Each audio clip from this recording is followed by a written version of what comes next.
आमतीत बात हो रही थी माशी मुश्किलात और ख़ास तौर पे चूँकि जदौन साहब ये कह रहे थे कि हमने 22 अरब डॉलर के रिज़र्व छोड़े जब हम गए हुकूमत से, और ये हुकूमत जो तजर्बेकार थी और दावा कर रहे थे हमारे पास तजर्बा है, अच्छी टीम है और हम माजी के तजर्बे से इस इकॉनमी को भी आगे लेके जाएंगे, इस मुल्क को भी आगे लेके जाएंगे। डॉक्टर निसार चीमा साहब बताइएगा, एक तो ये रिजर्व्स पे चूँकि कुछ कोई 22 अरब डॉलर का कह रहा है, कोई कह रहा है सिर्फ 8 अरब डॉलर थे, हकायक क्या है, हकीकत क्या है? आपको जब ख़जाना मिला तो आपने किस हाल में उसको पाया?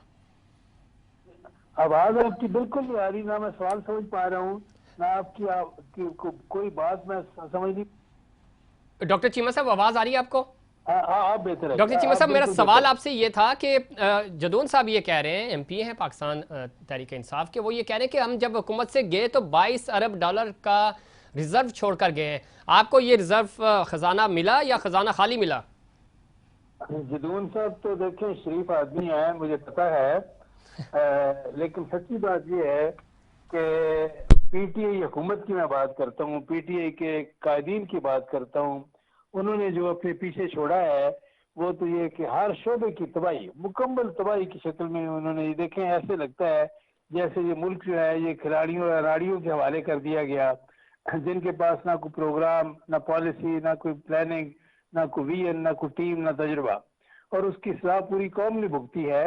और मैं जदून साहब को याद दिलाता चलूं कि जब इनको हुकूमत मिली थी 2018 में, तो उस वक्त जीडीपी ग्रोथ जो है वो 5.8 पे था, अंदाजा कर लें। और ये कि पूरे रीजन में तेजी से ग्रो करती हुई इकॉनमी थी हमारी। पूरे ये कि इंटरनेशनल जो एजेंसीज हैं वो इस बात की गवाह हैं, जो जो इकॉनमी को डील करने वाले, बैनुल अक़वामी शोहरत रखने वाले मुस्तनद इदारे हैं, वो इस बात की गवाह हैं। और फिर ये है कि इन्फ्लेशन सिर्फ 4 पे थी, जो 3 गुना से ज्यादा हो गई। अंदाजा कर ले हमारे दौर में यूरिया खाद जो थी वो जिस तरह अवेलेबल थी और कितनी कितनी कम कीमत पे इनके दौर में दस्तियाब ही ना रही। डीएपी खाद जो है वो हमारे दौर में 2,500 और 3,000 के दरमियान फी बैग मिलती रही, जो अब ये 10,000 से उसकी कीमत तजावज कर चुकी। ये हालत है। और जो सबसे बड़ा इन्होंने कौमी जुर्म किया ये पीटीए हुकूमत ने, वो अपनी करेंसी को डीवैल्यू करने वाला, अपनी करेंसी को जिस तरह इन्होंने बेकदर किया, मैं समझता हूँ इतना बड़ा कौमी जुर्म है कि इसकी पता नहीं कौम कब तक भुगतती रहेगी। और उसकी बिना पर ऐसा महंगाई का सुनामी आया है जो अभी तक थमने में नहीं आ रहा। सच्ची बात है कि उसके साथ जो है वो मुसलसल ये है कि ये कौम ये फेस कर रही है, भुगत रही है। देखिए इन्होंने कौन सा वादा अपना पूरा किया, एक वादा ही बता दें। देखिए 1 करोड़ नौकरियों में से कितनी नौकरियां दे पाई 3.5 साल में? 50 लाख घरों में से कितने घर ही बना के इन्होंने गरीब लोगों को दिए? देखिए बात यह है कि साहब के नाम पे बदतरीन इंतकामी कार्रवाइयां, कौम को ये याद नहीं है। देखिए ये क्या इमरान खान साहब ये आपस में बैठ के लोगों पे नुक्ताचीनी अपने साथियों पे करते हैं कि ये लोग क्यों नहीं लाए, लोग क्यों नहीं निकले। जो 25 लाख का इन्होंने जो जुलूस निकालना था, मार्च करना था, उसमें ये कि 25,000 भी ना ला सके। वजह क्या है? वजह ये कि लोगों को याद है कि ये इन्होंने जो महंगाई और बेरोजगारी की शक्ल में जो मुसलसल बमबारी की है अवाम के ऊपर, अवाम की तो कमर तोड़ के इन्होंने रख दी। हमारे दौर में देखिए मुस्लिम लीग नून के दौर में तो चीनी की कीमत 45-50 रुपए या मैक्सिमम 55 रुपए फी किलो थी, इनके दौर में डबल हो गई। घी की कीमत जो थी इनके दौर में 3 गुना हो गई, अंदाजा कर ले। हर चीज की कीमत को जैसे आग लग गई, आसमान से बातें करने लगी और अवाम की पहुंच से पार हो चुकी थी कीमतें। डॉक्टर चीमा साहब जब जो बात कर रहे थे, और खासतौर पे पाकिस्तान तहरीक इंसाफ तो ये ब्लेम कर रही है, कमी कर दी है, और साथ साथ जो समरी थी ओगरा को गई थी वो शाहनवाज साहब नहीं मानते, वो अलग बात है। लेकिन ये तो चीज़ें थी, उनको एक आइडिया था कि जो मामला जिस तरह जा रहे हैं और जैसे मामला चल रहे हैं उसमें हमें नुकसान हो सकता है, और इस वक्त हम जो भी हमारे पास चंद महीने हैं, 1 महीना है, 1.5 महीना, उससे हम फ़ायदा उठाएं। तो आपको लग रहा था कि वही चीज़ें अब ज़ाहिर है आपकी हुकूमत आ गई तो आप फैसला तो आपने ही लेना है। नहीं, मेरा भाई जदून जो है वाकई वो चीमा साहब ने कहा कि मासूम और सीधा आदमी है। मेरे ख्याल से शब्बर जैदी और शौकत तरीन जो हैं वो इनके ही मिनिस्टर थे, वज़ीर ख़जाना थे। और जिस तरह टीवी पे बैठ के वो कहते रहे शब्बर जैदी साहब भी, और अभी शौकत तरीन का तो अभी 2-3 दिन पहले ही मैंने सुना कि हमारे पास कोई पॉलिसी ही नहीं थी जिसकी वजह से हमें ये सब कुछ फेस करना पड़ा। तो ये हमारे लोग तो थे जो ये गए थे इनके पास, बकौल इनके कि इनके पास तो अपनी टीम थी, लेकिन अपनी टीम नहीं थी। और जो ये लोग बार बार कहते हैं जी ये इम्पोर्टेड हुकूमत, मुझे बता दें कि इनकी अपनी कैबिनेट में कितने लोग थे जो पाकिस्तानी थे, जो बाहर से दरामद करके नहीं लाए गए थे। तो ये बिल्कुल ही मतलब एक बचकाना सी बात है। दूसरी मेरी तजिया निगार जो बैठी हैं उन्होंने एक बात की आसमा ने कि जी इस्लामाबाद में जो कुछ हुआ, तो वो कहते हैं कि झूठ पलट के खुद ही आता है। आज वो दो खवातीन बैठी हुई थी, शौजेब कमल और वो दूसरी, और उन्होंने जो पिक्चर चलाई तो वो उस वक्त की चला दी उन्होंने आंसू गैस की, कि जो असातिज़ा पर पीटीआई की गवर्नमेंट ने इस्लामाबाद में किया था, तो वो भी उस वक्त धुआं उतना ही था। मैं कोई तारीफ नहीं कर रही, जो कुछ हुआ है नहीं होना चाहिए था, हम ज़ाहिर उसकी मजम्मत करेंगे। लेकिन आज कप्तान ने क्या बोला? आज कप्तान ने ये बोला है वकला के कन्वेंशन में कि हम तैयारी से आए थे, पुलिस के लिए एक नफरत का रुझान बन चुका था और मैं इसीलिए वापस गया कि हमारे लोग असलाह ना निकाल लें। तो ये बहुत बड़ा एक जुमला है और मैं कहती हूँ सुप्रीम कोर्ट पे इसको सोमोटो लेना चाहिए कि आप अगर पुरअमन जुलूस लेकर आए थे, पुरअमन लॉन्ग मार्च लेकर आए थे हमारी हुकूमत के खिलाफ, इम्पोर्टेड हुकूमत के खिलाफ, तो आप असलहे से लेस होकर क्यों आए थे? और अब आपका ये कहना कि अगर मुझे तहफ़्फ़ुज़ दिया गया तो ठीक, वरना मैं अगले प्लान से आऊंगा, तो क्या तोप और टैंक लेकर आने का आपका प्रोग्राम है? लेकिन शमीम मुमताज़ साहब, एक जो चीज़ हम ऑब्जर्व कर रहे थे, आप भी देख रहे थे, हम यहाँ से देख रहे थे, असमा वहाँ पे मौजूद थी, एक हमने देखा कि दोनों तरफ, एक तरफ हमारी रेंजर्स के एहलकार इस्लामाबाद में मौजूद थे, वहाँ की पुलिस मौजूद थी, पंजाब पुलिस मौजूद थी, और माहौल तो टेंस था। खान साहब ने कम अज़ कम वहाँ पे कॉल ऑफ करके इस धरने को मुख्तसर करके ख़त्म किया, तो ये अच्छा नहीं हुआ कि कम से कम जाने का नुकसान, चाहे पीटीआई के लोग जाते या इधर के जाते, जाने तो पाकिस्तान ही की थी। जाहिर है अगर उन्होंने इस नियत से किया है तो अच्छा किया है, लेकिन उन्होंने इस नियत से नहीं किया था। अच्छा, उनके साथ नियत हुआ तो ये, अल्लाह ही जानता है ना। उनके साथ हुआ ये कि जो वो 20 लाख और 30 लाख लोगों की बात कर रहे थे, वहाँ 7,500 लोग मौजूद थे। अच्छा। जो कि आज वो जो हमारे सहाफी हैं मोहसिन साहब, उन्होंने कहा कि हमारे यहाँ कोई आपके यहाँ टेक्निकल लाला होता है, जो होता है, उसने लोगों को देखा और भाप के बताया कि जी वहाँ तो 7,500 लोग थे। तो आज वो 750 से 350 लोगों पर आ गए खिताब करने पर। तो जो खान साहब हालात देख रहे हैं उसके तहत उनका झुंझलाना, सहाफ़ी के सवाल का जवाब ना देना, प्रेस कॉन्फ्रेंस छोड़ के चले जाना, मैं ये समझती हूँ कि ये वो सब चीज़ें जो अब वो झुंझलाहट का शिकार हो रहे हैं कि उनकी जो सोची हुई चीज़ें थी, वो 20 लाख लोग तो बहुत दूर की बात है, पंजाब ने उनको मायूस किया। हाँ, आज केपी का गवर्नर, वो जो वज़ीर आला जो बोल रहा है, वो आपने सुना? मैं तो कहती हूँ बिल्कुल सोमोटो बनता है, उसके खिलाफ भी बगावत का मुकदमा बनता है कि जी हम अपना हक छीन के लेंगे। फिर हम कहाँ रखेंगे सोमोटो? मैं तो बिल्कुल चीफ जस्टिस से कहूंगी कि आए फिर, जब अगर वो उस दिन उन्होंने कहा, देखिए उस दिन भी वायलेशन हुई चीफ जस्टिस के ऑर्डर की, उन्होंने 2 जगहें मुख्तस की थी कि आप यहां पर आए और यहां पर आप करें। वो पहुंच गए डी चौक पे और कहते हैं जी मुझ तक वो मुरासला नहीं पहुंचा। भाई ये कोई शादी का मुरासला नहीं था, कोई दावतनामा नहीं था कि कहीं रास्ते में आपसे बदल गया, चेंज हो गया। तो थोड़ा सा आप इतनी जगह पर रहे हैं, थोड़ा ठीक है।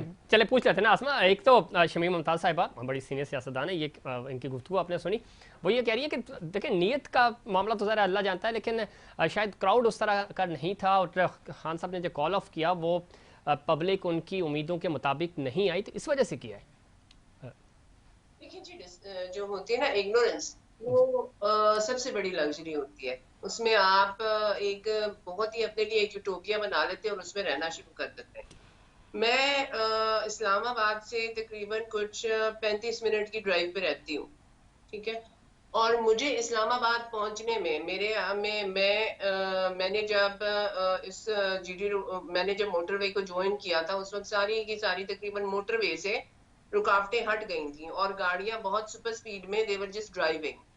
और उस काफिले में मैंने ज्वाइन इन किया, क्योंकि जब खान साहब हसन अब्दाल के क्रॉस किया तो उसके बाद मैंने कहा चलो अब यहाँ से आगे हम इसको जरा कवर करते हैं। तो मुझे तकरीबन 7 घंटे लगे उस काफिले के साथ।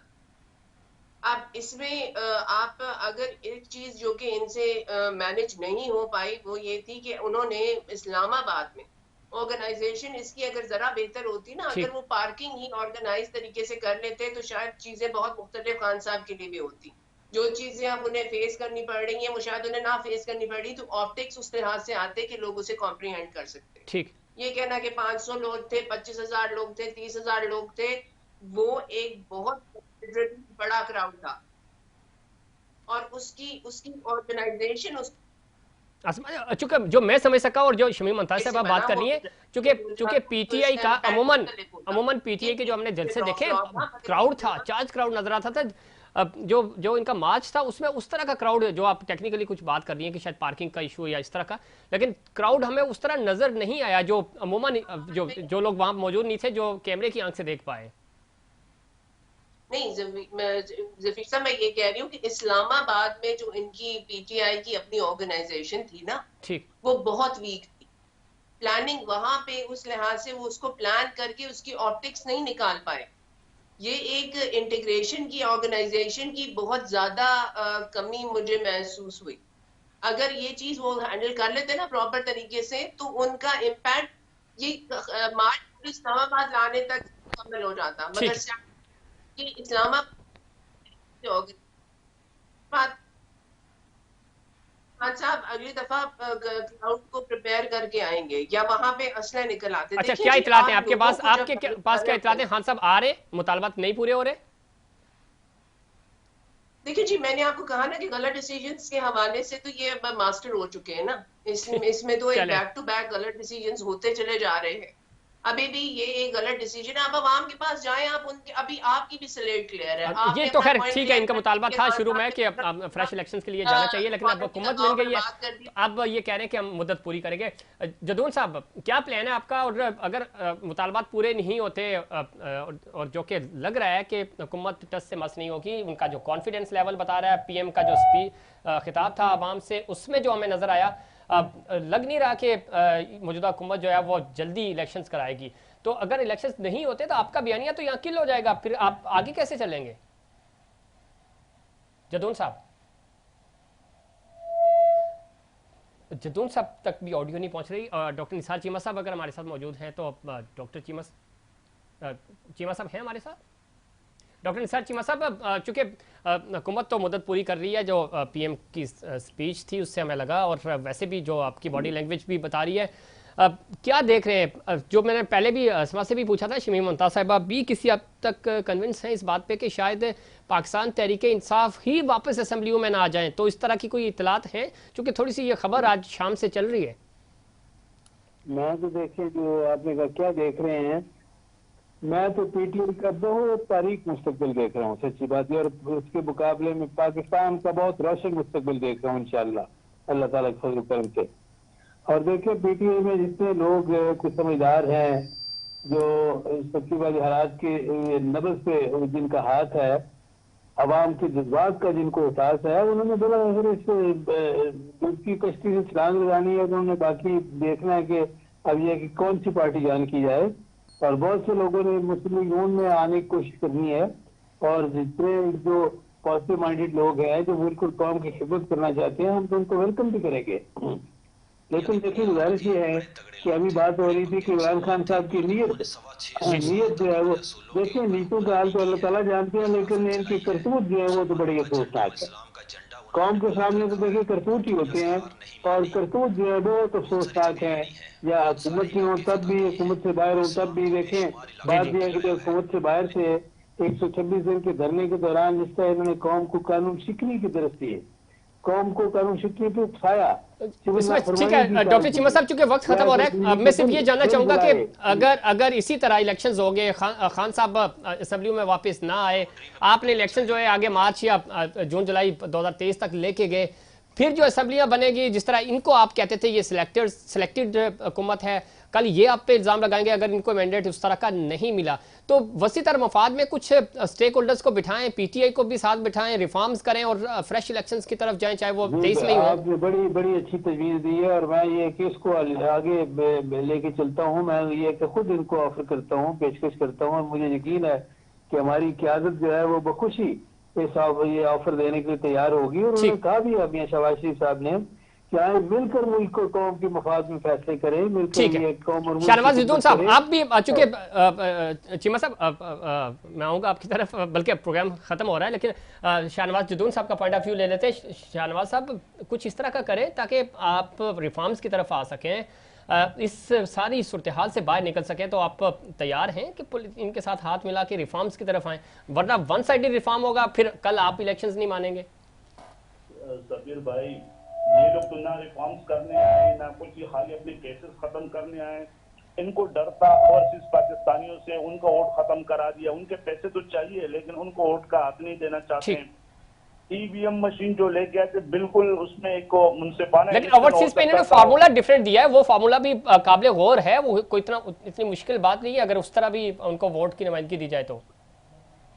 बिल्कुल इन्होंने तो खत्म कर दिया। क्या फार्मूला भी है, वो तो कह रहे कि पॉसिबल ही नहीं है। नहीं उनको सीट्स दे रहे हैं ना वहाँ पे, वो एक अलग बहस है, ज़रा इस वक्त नहीं है। तो बात है ना कि रिफॉर्म्स ये किस चीज के, इनका तो यही रिफॉर्म्स है ना, नेट खत्म करना था, ओवरसीज पाकिस्तानियों को वोट खत्म करना था, ईवीएम खत्म करना था। ठीक है शहनवाज साहब, आपका पॉइंट आ गया। अस्मा, आपको क्या लगता है रिफॉर्म्स की जब हम बात कर रहे हैं तो, और अगर इन्हीं हालात में पाकिस्तान तहरीक इंसाफ को वापस असेंबलियों में आना पड़ जाता है, अगर असेंबलियों में नहीं भी आते और इलेक्शंस होते हैं और जिस तरह का माहौल बन रहा है, तो क्या खान साहब के लिए काबिल कबूल इलेक्शंस होंगे, फिर इल्जाम नहीं लगेंगे? इलेक्शंस तो इस दफा बहुत ही केयरफुली और बहुत ही रिस्पॉन्सिबली करने पड़ेंगे। इस दफा बेसिकली आपकी जिस तरीके से पीपल मोबिलाइजेशन हुई है, आप कोई भी ऐसी चीज नहीं कर सकते जो जनरली एक्सेप्टेबल ना हो। ठीक, रिफॉर्म्स करके और आईकर कंसेंसस करके इसको जितना ट्रांसपेरेंट किया जा सकता है करना जरूरी है, नहीं तो पाकिस्तान कियोस और अनार्की की तरफ जाएगा। बिल्कुल ठीक कह रही है शमी ममता साहब। आखिरी इनपुट आपका, चूंकि अल्टीमेटली आप पॉलिटिशियंस हैं, आपने इलेक्शंस में जाना है। 2018 के इलेक्शंस को आप नहीं मान रहे थे, 2023 में हों या 22 में इलेक्शंस होते हैं और इन्हीं हालात में होते हैं, तो आप देख रहे हैं किस तरह लोग सड़कों पे हैं, तो कोई मिडिल वे निकलता हुआ नजर आ रहा है? मैं तो यही, मैंने पहले भी कहा था कि जब अपोजिशन हाउस में बैठेगी तो बाहमी मशावरत से फिर एक फैसला होता है। आपको पता है हमेशा अपोजिशन लीडर और हुकूमत मिलके इलेक्शन कमीशन का जितने भी चेयरमैन लगते हैं उनका फैसला करती है। अब जब ये लोग मौजूद ही नहीं होंगे तो ज़ाहिर है इलेक्शन कमीशन आज कह दिया उनके कप्तान ने कि जी 2 जगह जो मेंबर आए हैं बलूचिस्तान से और वो हम नहीं मानते क्योंकि उनके अंडर रहते हुए फ्री एंड फेयर इलेक्शन। तो जब आप आएंगे ही नहीं इस्लाहात में तो फिर तो आपने 23 में भी यही ड्रामा करना है जो आप कर रहे हैं। ये बिल्कुल ठीक है, ये वही होगा जो सिंध में इन्होंने कायमा कमेटियां छोड़ी हैं। बिल्कुल ऐसा ही होगा। नकवी साहब ने उस वक्त बॉयकॉट कर दिया, आज पछता रहे हैं। बिल्कुल, तो जब अगर वो नहीं बैठेंगे तो फिर 2023 में इलेक्शन हो या 22 में हो कोई फर्क नहीं पड़ता। उन्होंने जो आज करना है वो 22 में भी करेंगे, 23 में भी करेंगे। मुफाद में तमाम स्टेक होल्डर्स को पाकिस्तान के वसीतर मुफाद में एक जगह इकट्ठा होना होगा, वरना इलेक्शंस इसी तरह होंगे। और हम देखते हैं आज तक इलेक्शंस के नताइज कोई भी पार्टी जो हार जाती है वो मानने को तैयार नहीं होती और फिर वो सड़कों पर आ जाते हैं। नाज़रीन, ये था हमारा आज का प्रोग्राम। उम्मीद करता हूँ दीगर प्रोग्राम्स की तरह आज का प्रोग्राम भी आपको पसंद आया होगा। मुझे और इनसाइड पाकिस्तान की पूरी टीम को दीजिए इजाज़त। अल्लाह के बाद।